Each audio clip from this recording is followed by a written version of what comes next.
Muito bem, pessoal, vamos continuar então o nosso assunto aqui de operações com números naturais. Vamos agora a alguns exercícios e a seguir a gente dá continuidade ao nosso conteúdo. Acompanhe comigo aqui exercício número 1.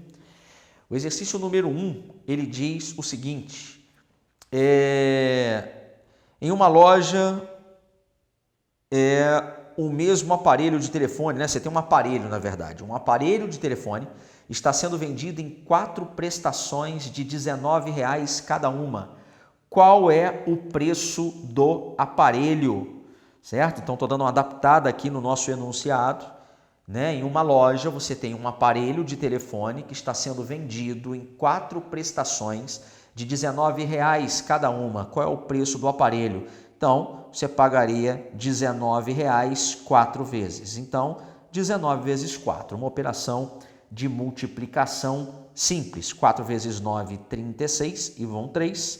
4 vezes 1, 4. 4 mais 3, 7. Então, se essa fosse uma situação real, né, de você ter um aparelho de telefone de qualidade nesse preço, R$19, 4 prestações, o preço do aparelho seria R$76. Tá legal? Essa é a resposta, então, do nosso primeiro exercício, matemática básica, noçãozinha de multiplicação de números naturais, ok? A seguir, nós temos o exercício número 2. Em um anfiteatro, as cadeiras estão dispostas em 20 linhas, certo? E 15 colunas. Qual é o número de cadeiras? Na multiplicação que você efetuou, quais são os fatores? E qual é o produto? Bom, se você tem 20 filas, certo? 20 filas. Então, fila 1, fila 2, fila 3, fila 4 e por aí vai. Tem até a fila 20. E dentro de cada fila eu tenho 15 colunas, ou seja, eu tenho 15 cadeiras em cada fila. Então, eu tenho 15 cadeiras quantas vezes? 20 vezes, ou seja, é só fazer 20 vezes 15, tá certo? Essa é a conta que você tem que fazer. Aí ele pergunta na multiplicação quais são os fatores. Fatores são os termos da multiplicação, né? Então aqui nós temos os fatores e o resultado da conta que nós vamos fazer nós chamamos de produto. Tá legal? Então fatores são os termos da multiplicação. Então é só você fazer 20 vezes 15. Aí você tem, por exemplo, na maneira como eu armei a conta, você poderia fazer 5 vezes 0, 0, 5 vezes 2, 10. Então daria 100. 1 vezes 0, 0. Lembrando que quando você começa a multiplicação do segundo número, que nesse caso é o 1, quando você faz 1 vezes 0, o resultado entra embaixo do segundo número. Você está multiplicando o segundo número, ele entra embaixo do segundo número. Sempre na primeira casa é 0. Tá legal? E 1 vezes 2 dá 2. Então, somando tudo, 0 mais 0, 0, 2 mais 1, 3. Então, nós encontraríamos nesse anfiteatro 300 cadeiras. Essa é uma maneira de fazer a conta. Existe outra maneira de fazer a conta, quem faz aqui 15 vezes 20. Você pode fazer a multiplicação do 0, 0 vezes 0, 0, 0 vezes 1, 0.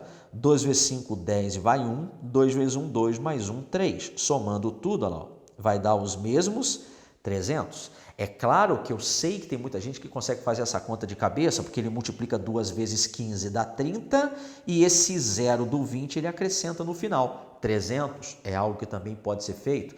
Tem gente que faz o cálculo também mentalmente, pensando no 20 vezes 15 como sendo 20 vezes o 15 como 10 mais 5 e mentalmente ele faz 20 vezes 10, 200 mais 20 vezes 5 aqui, 100, ele encontra também os 300. Então, fique à vontade para fazer da maneira que você ache mais cômodo para você. Tá legal? Lembrando que nessa última situação, nós temos o que a gente conhece como propriedade distributiva. É você distribuir a multiplicação em relação à adição. E vale também a distribuição da multiplicação em relação à subtração. Tá bom? Esse, então, foi o nosso exercício número 2. A seguir, exercício 3. Elisa vai vestir uma boneca e dispõe de 5 saias e 6 blusas. De quantas maneiras diferentes ela pode vestir a boneca. Lembra do princípio fundamental de contagem, que eu falei que é um princípio multiplicativo?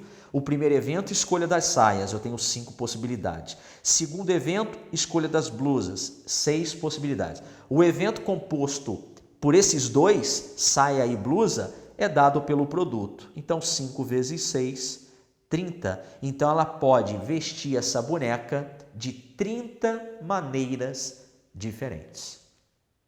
Tá legal? Esse foi o nosso exercício 3 básico, até porque nós estamos no contexto de matemática básica, tá bom? Vamos ao exercício número 4. Considere a atividade anterior. Se o número de saias aumentar 2 e o número de blusas diminuir em 2, então o número de combinações continuará o mesmo. Então vamos voltar aqui, porque ele fala de 5 saias e 6 blusas. 5 saias e 6 blusas. Se você diminuir, ou melhor, as saias aumentar 2 unidades, se agora ela passar a ter 7 saias e diminuir o número de blusas, 2 blusas, né? Se ele diminuir em 2, ficar com 4, o número de combinações será o mesmo? Não, porque 7 vezes 4 dá 28. Ela vai poder vestir de 28 maneiras diferentes. Ok? Se ela aumenta a saia em 2, vai para 7 saias e o número de blusas diminuir em 2. De 6, diminuir para 4. 7 vezes 4, 28. Então, o número de combinações não continuará o mesmo. Tá legal? A seguir, nós temos as propriedades da multiplicação, que eu vou comentar, e eu até cheguei a adiantar aí quando eu comentei da propriedade distributiva. A primeira propriedade da multiplicação é a chamada propriedade comutativa. Em uma multiplicação, o resultado não se altera quando trocamos a ordem dos fatores. É o famoso a ordem dos fatores não altera o produto. Então, se você multiplica o 2 pelo 3, você encontra o mesmo resultado que multiplicar o 3 pelo 2. Isso, obviamente, vai dar 6. Essa é a considerada a chamada propriedade comutativa. A seguir, temos no nosso item 2, outra propriedade, propriedade 2, propriedade associativa. Em uma multiplicação de 3 ou mais fatores, o resultado não se altera quando associamos os fatores de maneiras diferentes. Ou seja, você tem um produto 2 vezes 3 vezes 5. Não importa se você associa o 2 com o 3 e o resultado multiplica pelo 5, que vai dar 30, ou se você associa o 3 com o 5, que faz a multiplicação do 3 com o 5 primeiro, que dá 15, e depois multiplica por 2, também vai dar 30. Ou se você associa o 2 com o 5, que dá 10 a multiplicação, e depois multiplica por 3. Ok? É a chamada propriedade associativa. Tá bom? A seguir temos a propriedade conhecida como elemento neutro. Em uma multiplicação de 2 fatores, quando um deles é 1, o resultado é igual ao outro fator. Dizemos que o número 1 é o elemento neutro da multiplicação. Ou seja, o 1 é o elemento que quando você multiplica um número por ele, o resultado continua o próprio número. Então, ele é o elemento neutro. Como nós vimos lá na adição, o elemento neutro da adição é o 0, porque você pegaria o 3, somaria com 0, daria o próprio número. Então, o elemento neutro é aquele elemento que quando você opera com o número, o resultado dá o próprio número. Na multiplicação, então, o elemento neutro é o número 1, certo? No nosso item 4, propriedade 4, é a propriedade que eu aproveitei e comentei naquele exercício. Propriedade distributiva da multiplicação em relação à adição e à subtração. Então, no slide aí no quadradinho, no retângulo, né? Está escrito assim: para multiplicar um número por uma adição indicada, multiplicamos esse número por cada parcela da adição e, em seguida, adicionamos os resultados. Isso vale também para uma multiplicação em relação a uma subtração.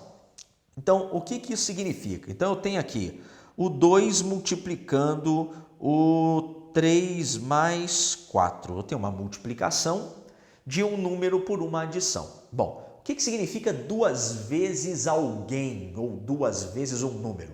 É esse número somado com ele mesmo 2 vezes. Então, como aqui eu tenho 2 vezes o 3 mais 4, isso aqui é como se fosse o 3 mais 4 somado com ele mesmo 2 vezes.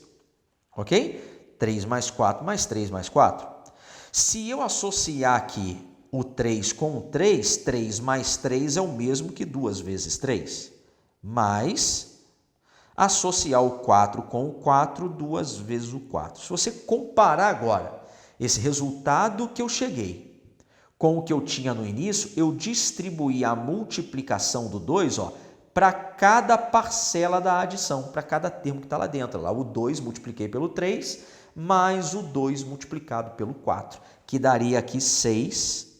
2 vezes 3, 6, e 2 vezes 4, 8. 8 mais 6, o resultado é 14. Agora, é claro que aqui você poderia somar o 3 mais 4, que dá 7, e fazer 7 vezes 2, 14. A grande questão é que à medida que a gente for avançando na nossa matemática básica e formos estudar expressões algébricas, né, formos estudar equações do primeiro grau, você vai perceber aí ao longo do nosso curso de matemática básica que dentro desse parênteses onde está o 3 mais 4, normalmente vem uma expressão com letra. Então, você não tem como somar um número com uma letra, né? X mais 3. Então, acaba que você precisa de fazer a distributiva. Aí essa propriedade vai entrar em ação, tá bom? Essa é a propriedade número 4, conhecida como propriedade distributiva. Tá legal? A seguir, nós vamos para a nossa próxima operação com números naturais, que é a operação de divisão.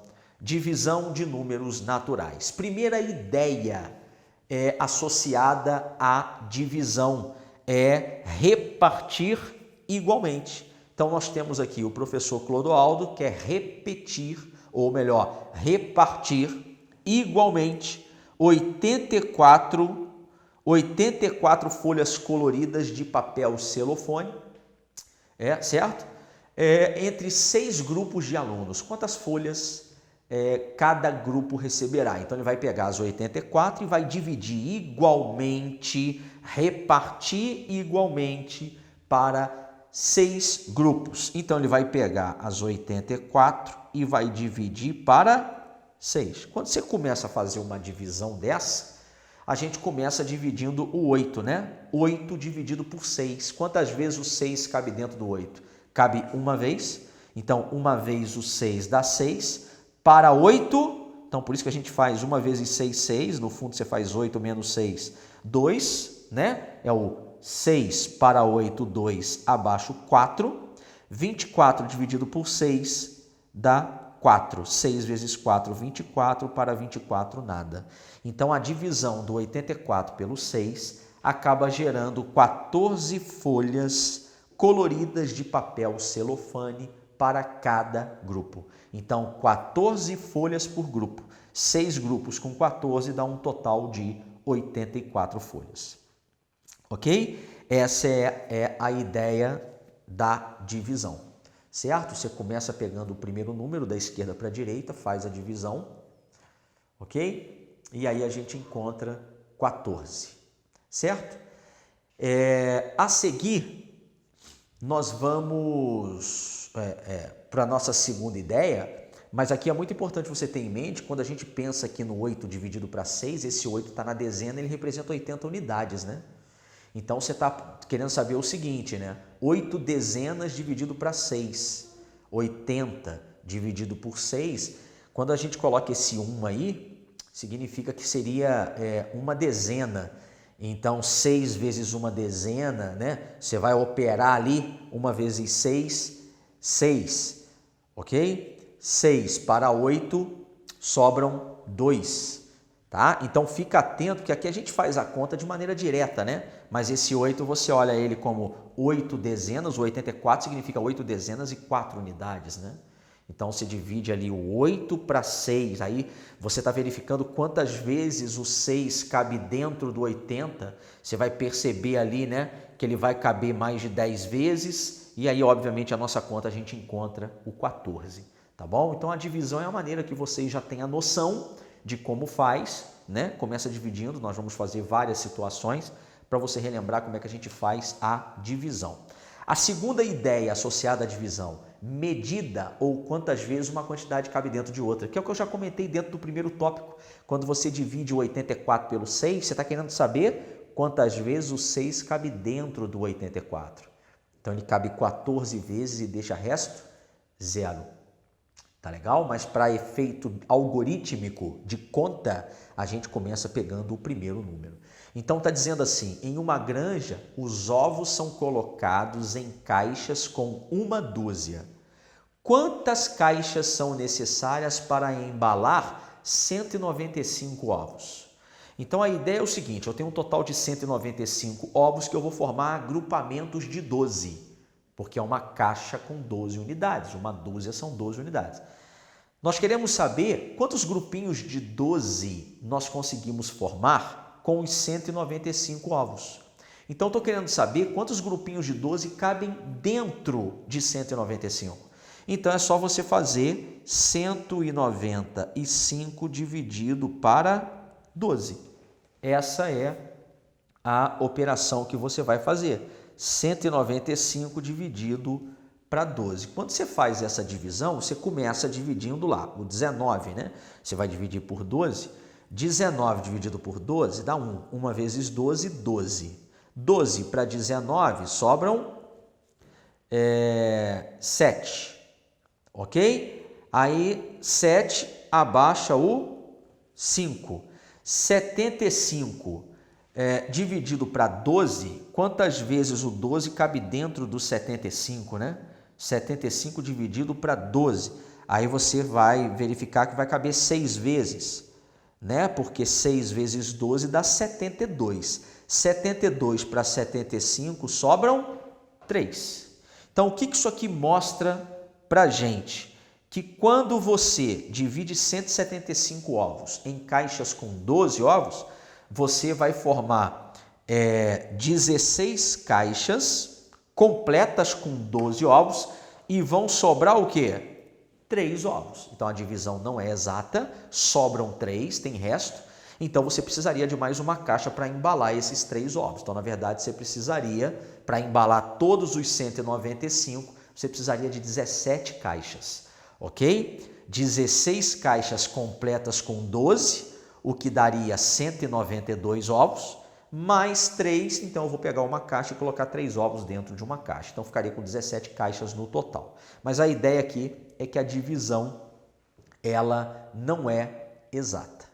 Beleza? Então, o algoritmo que nós estamos fazendo é uma técnica para conta, para cálculo. Você começa pegando o primeiro número, né? O 1. O 1 não é divisível por 12, você junta com o 9, forma o 19. Aí, começa a fazer a divisão.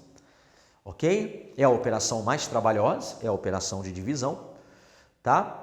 E a ideia de multiplicação e divisão como operações inversas. Aqui é importante você ter em mente algumas coisas, né? Prestem atenção. Quando a gente fala de operações inversas, vamos mostrar a multiplicação. Se eu faço 2 vezes 3, o resultado dá 6. Ok? Então, quando eu faço a conta na ida, eu faço a multiplicação. 2 vezes 3 dá 6. Agora, se você for fazer a volta, uma situação, 2 multiplicado por um número dá 6. Basta você, para descobrir esse número, fazer a operação inversa. A inversa da multiplicação é a divisão. Então, o que uma faz na ida, a outra desfaz, ela volta. Então, enquanto 2 vezes 3 dá 6, se eu fizer o 6 dividido para 2, eu encontro exatamente o 3. Então, a multiplicação e a divisão, uma é a operação inversa da outra. São operações inversas. Então, toda vez que você tiver essas situações, um número que multiplicado por 2 dá 6. Qual é esse número? Se ele está multiplicando, é só fazer a operação inversa e fazer a divisão. 6 dividido para 2, aí você encontra qual é o número procurado. Tá? Essa é a ideia de operações inversas. A adição tem como operação inversa a subtração, certo? E vice-versa, né? E a multiplicação tem como operação inversa a divisão e vice-versa. Então, a multiplicação e a divisão são operações inversas uma da outra. Ok? A seguir, vamos fazer alguns exercícios básicos para a gente fixar a ideia da operação de divisão. Bom, o que nós temos no nosso primeiro exercício? Se Ana triplicar a quantia que tem, então ficará com R$ 714. O Que quantia ela tem? Então, veja, ela tem uma quantidade aqui, uma quantia em dinheiro, que se ela triplicar, ou seja, se ela multiplicar a quantia que ela tem por 3, ela fica com 714. Eu quero saber qual é a quantia que ela tem. Ora, operação inversa que eu acabei de falar. Um número que multiplicado por 3 dá 714, é só fazer 714 dividido por 3. Ok? Essa é a ideia da operação inversa e quando você usa a operação inversa. Então, vamos começar dividindo 7. 7 dividido por 3 dá 2. 2 vezes 3, 6. Para 7 sobra 1, abaixo 1. Certo? Aí ficamos com 11 dividido por 3 dá 3. 3 vezes 3, 9. 9 para 11 sobram 2, abaixo 4. Aí deu 24. 24 dividido por 3 dá 8. 8 vezes 3, 24. Para 24, nada. A divisão ali é exata. Então, qual é a quantia que ela tem? Ela tem R$ 238.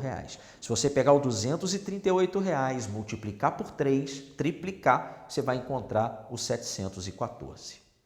Tá ok? Esse, então, foi o primeiro exercício básico. Tá? Exercício 2. Em qual número Carmen pensou? Aí vem um probleminha. Ele está dizendo o seguinte, olha, pensei em um número, olha lá, vamos representar aqui, ó, x, interrogação, quadrado, símbolo que você quiser. Pensei em um número, multipliquei esse número por 13, ok? Pensei em um número, multipliquei ele por 13, aí deu aqui um resultado, ó. Em seguida, peguei esse resultado, dividi ele por 25 e encontrei como resultado 65.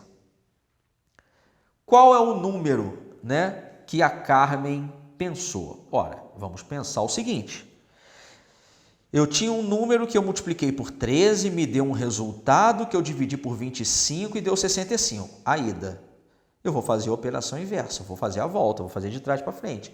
Se eu tenho um número que dividido por 25 dá 65, para descobrir qual é esse número, a operação inversa de dividir por 25 é multiplicar por 25.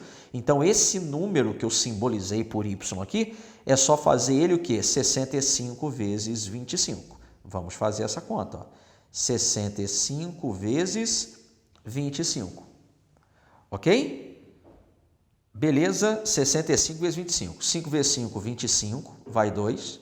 5 vezes 6, 30. 30 mais 2, 32. 2 vezes 5, 10, vai 1. 2 vezes 6, 12. Mais 1, 13.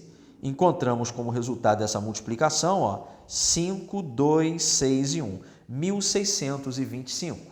Então, esse é o número procurado. Então, esse tal y aqui, que é um símbolo que eu usei, descobri qual é fazendo a operação inversa, é o 1625. Então, eu tenho um número que eu representei por x, multipliquei esse número por 13 e encontrei como resultado 1625. Para descobrir qual é esse número, basta você fazer o quê? A operação inversa. Se eu multipliquei esse número por 13 e deu 1625, o número procurado é você fazer 1625 dividido por 13. Operação inversa. Para você não confundir, eu vou até tirar esse x daqui, ó, porque senão você vai pensar que o x é igual a 1625. Não, é 1625 dividido por 13. Então, vamos fazer essa divisão aí do 1625 por 13, para ver o número que a Carmen pensou.